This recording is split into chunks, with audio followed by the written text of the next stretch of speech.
my name's Jonny Cooper and I'm the founder of Arctic Inbound.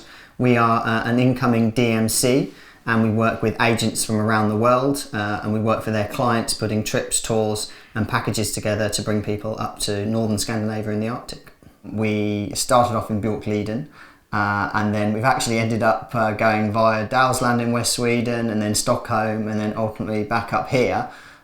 Just because we know a lot of the people we've worked in this area or with the companies in this area for a long time.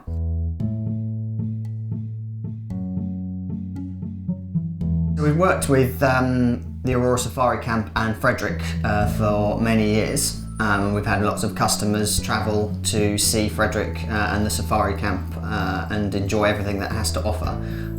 So we have then had the opportunity to come and, as I say, live and work here with Frederick and then obviously Jonas as well and Graham Richardson. So then when the opportunity came to buy a house up here, we thought we'd take it and come and live here. Els, Graham, Jonas and Frederick, so we all work here in this office. Obviously we're renovating this building at the moment. We've only been in this office about 6 or 7 months, so we're working through the process of bringing it up to spec of what we need and getting everything in place so we can really build the company from this location.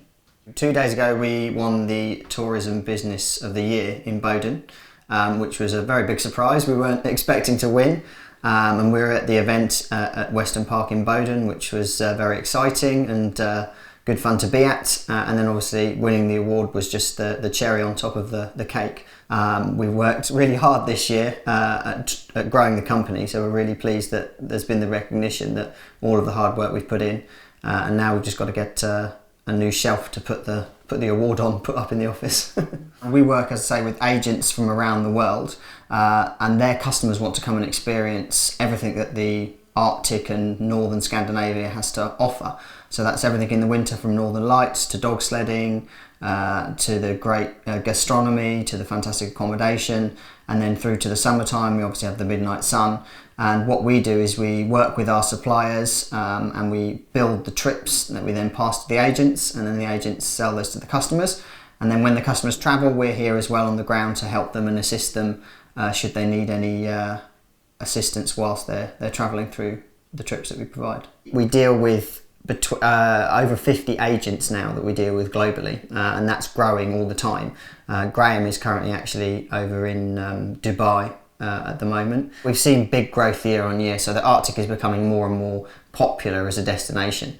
The way I can best describe it is maybe 6 or 7 years ago, it's like dropping a pebble into a pool of water and the ripple has gone out and out further and further. And now we have customers from all over the world. We operate across the whole of northern Scandinavia. So we operate across Finland, Sweden and Norway.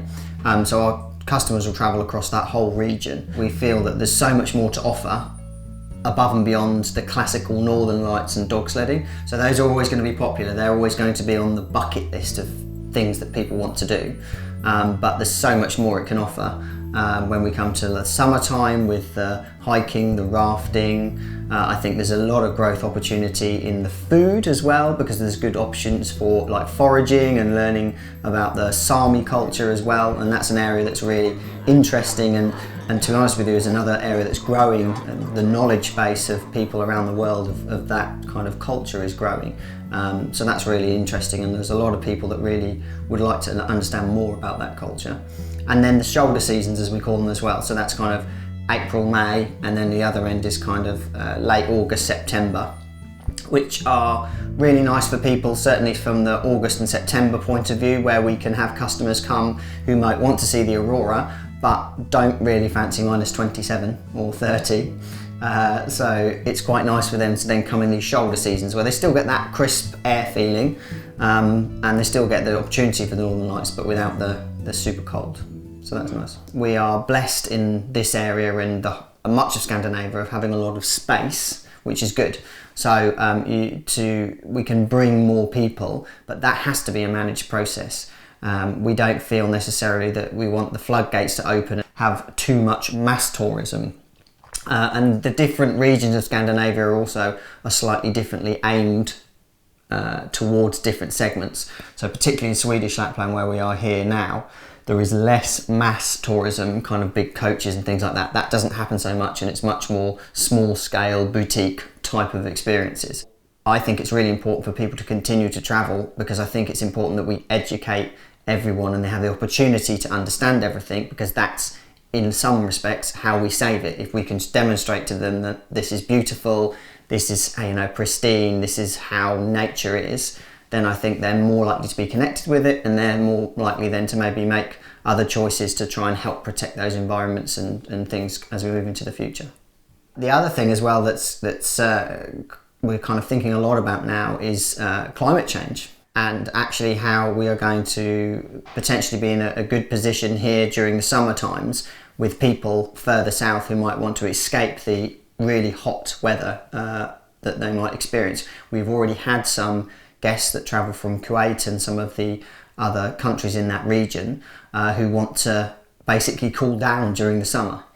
So they come up to here when it could be a nice 20, 25 degrees, for example, but that's still really cool for them.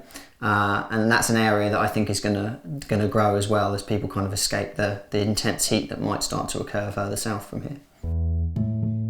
Originally for me, it was all about Northern Lights. That's what brought me here originally.